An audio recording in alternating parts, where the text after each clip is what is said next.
আসসালামু আলাইকুম। আমি মোহাম্মদ হাফিজুর রহমান, সহকারী শিক্ষক, বাগবাড়ি উচ্চ বিদ্যালয়, তথ্য ও যোগাযোগ প্রযুক্তি। করোনা ভাইরাসের কারণে বাংলাদেশ ও তার সারা বিশ্বে ছাত্রছাত্রীদের পড়াশোনার যে ব্যাঘাত সৃষ্টি হয়েছে, বাংলাদেশ সরকার কর্তৃক আয়োজিত অনলাইন ক্লাস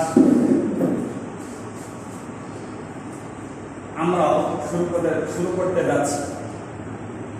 তো আমি আজ তোমাদের তথ্য যোগাযোগ প্রযুক্তি ষষ্ঠ শ্রেণীর তৃতীয় অধ্যায় তথ্য যোগাযোগ প্রযুক্তির নিরাপদ ব্যবহার সম্পর্কে আলোচনা করব।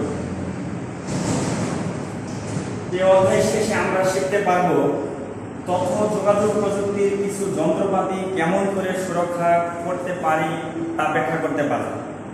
তথ্য যোগাযোগ প্রযুক্তির নিরাপদ বিষয় নিয়ে আলোচনা করতে পারব। কম্পিউটারের পিছনে বেশি সময় দিলে কি কি ধরনের সমস্যা হয় সেই বিষয়ে আলোচনা করতে পারব। তথ্য যোগাযোগ প্রযুক্তির নিরাপদ ব্যবহার দুটি বিষয়ে আলোচনা করা। একটা হলো তথ্য যোগাযোগ প্রযুক্তির হার্ডওয়্যার সংক্রান্ত আলোচনা, আর দ্বিতীয়টা হলো তথ্য যোগাযোগ প্রযুক্তির দ্বিতীয় বিষয়টা হচ্ছে প্রোগ্রাম সংরক্ষণ বা সফটওয়্যার সংরক্ষণ। এই পর্যায়ে আমরা তথ্য যোগাযোগ প্রযুক্তির হার্ডওয়্যার সম্পর্কে কথা বলব। তথ্য যোগাযোগ প্রযুক্তির হার্ডওয়্যার অর্থাৎ আইসিটি যন্ত্রপাতি রক্ষণাবেক্ষণ আমরা বিভিন্নভাবেই করে থাকি। তার মধ্যে আইসিটি যন্ত্রপাতি রক্ষণাবেক্ষণ। আইসিটি যন্ত্রপাতি রক্ষণাবেক্ষণ বলতে এখানে আমাদের যে আইসিটির বিভিন্ন ধরনের ডিভাইস রয়েছে, তার মধ্যে কম্পিউটার অথবা ডেস্কটপ আমরা বলতে পারি। এখানে ডেস্কটপের যে পার্ট আছে তার মধ্যে মনিটর, যে মনিটরকে আমরা কিভাবে রক্ষণাবেক্ষণ করব। বর্তমানে যে সমস্ত মনিটর ব্যবহার করা হচ্ছে তার মধ্যে হচ্ছে এলইডি এবং এলইডি মনিটর। এলইডি মনিটর গুলাতে যেহেতু গ্লাস ব্যবহার করা হয় না, মিরর ব্যবহার করা হয় না, সেজন্য এই মনিটরকে পরিষ্কার অথবা নিরাপদ ব্যবহারের জন্য আমরা সফট বা নরম কাপড় ব্যবহার করি। তারপর আইসিটির যন্ত্রের দ্বিতীয় পর্যায়ে আলোচনা হচ্ছে পানি অথবা তরল পদার্থ। আমরা কোনো আইসিটি পানি অথবা তরল পদার্থ কোনো আইসিটি যন্ত্র বা যন্ত্রাংশের নিচে কাছে রাখবো না। আর তৃতীয় হচ্ছে আমাদের বাংলাদেশে পরিবেশটা অন্যান্য দেশের মতো নয়। এখানে ধুলাবালি বা অপরিচ্ছন্নতার বিষয়টা অনেক বেশি। তো ধুলাবালি থেকে রক্ষা পাওয়ার জন্য কিছুদিন পর পর সিস্টেম ডিভাইসকে আমরা পরিষ্কার করি। চতুর্থ পর্যায়ে হচ্ছে কিবোর্ড পরিষ্কার, যে আমাদের হাতের মধ্যে অনেক জার্ম, কিবোর্ড পরিষ্কার। কিবোর্ডটা আমরা কিভাবে পরিষ্কার করব? যে আমাদের হাতের ভিতরে অনেক জার্ম লাগে, সেই থেকে আস্তে আস্তে কিবোর্ড অপরিষ্কার হয়ে যায়। তো আমরা নরম সুতি সফট অর্থাৎ নরম কাপড় দিয়ে আস্তে আস্তে কিবোর্ডগুলোকে আমরা পরিষ্কার করে নিই।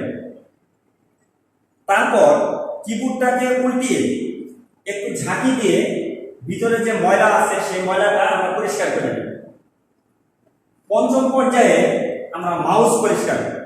যেহেতু বর্তমানে অপটিক্যাল মাউস ব্যবহার করা হয়, অপটিক্যাল মাউস, আর অপটিক্যাল মাউসটা পরিষ্কার করার জন্য নরম সুতি কাপড় দিয়ে কট বাটন, যেটা দিয়ে আস্তে আস্তে অপটিক্যাল মাউস যেখান থেকে আলোটা বিকরিত হয় সেটা আমরা পরিষ্কার করে নিই। তো আমরা এভাবে আমাদের আইসিটি যন্ত্র বা যন্ত্রাংশের হার্ডওয়্যারগুলোকে আমরা এরকম পরিষ্কার করে নেব।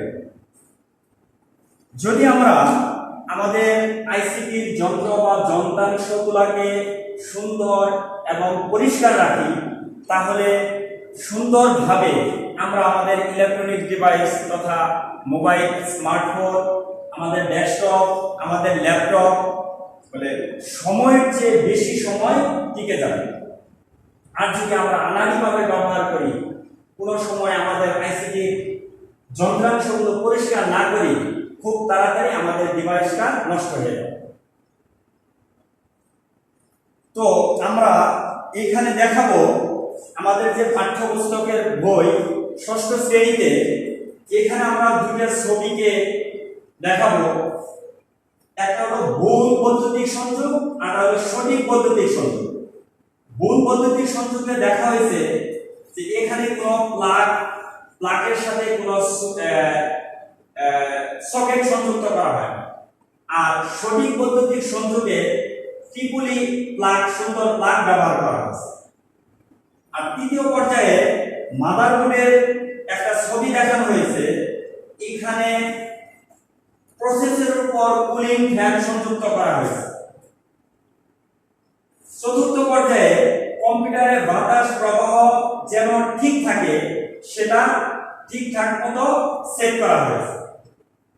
তো বন্ধুরা, আমরা দেখতে পাচ্ছি যদি আমাদের ইলেকট্রনিক ডিভাইসগুলো সুন্দরভাবে আমরা রক্ষণাবেক্ষণ করি, পরিষ্কারভাবে, মাঝে মাঝে যখন ময়লা লেগে যা, ধুলাবালি লেগে যা, সেটাকে যখন আমরা পরিষ্কার করে রাখি, তাহলে আমাদের ইলেকট্রনিক ডিভাইসগুলো সুন্দরভাবে সার্ভিস দেবে। দ্বিতীয় বিষয় হচ্ছে সফটওয়্যার রক্ষণাবেক্ষণ। আমাদের কম্পিউটারের প্রাণ হচ্ছে সফটওয়্যার। আমরা সফটওয়্যারকে কেমনে রক্ষণাবেক্ষণ করব?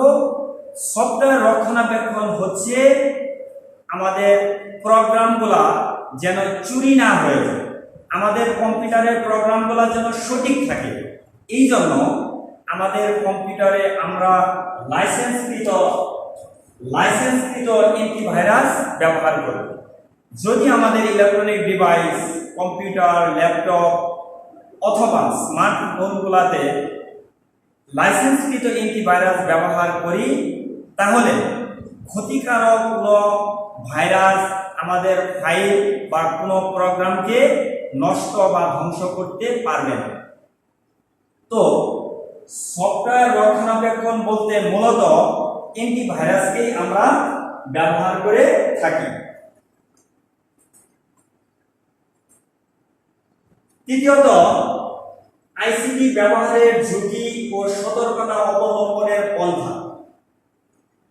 আইসিটি ব্যবহারের ঝুঁকি এবং সতর্কতা অবলম্বনের পন্থা আমরা বিভিন্নভাবে অবলম্বন করতে পারি। আমাদের যে আইসিটির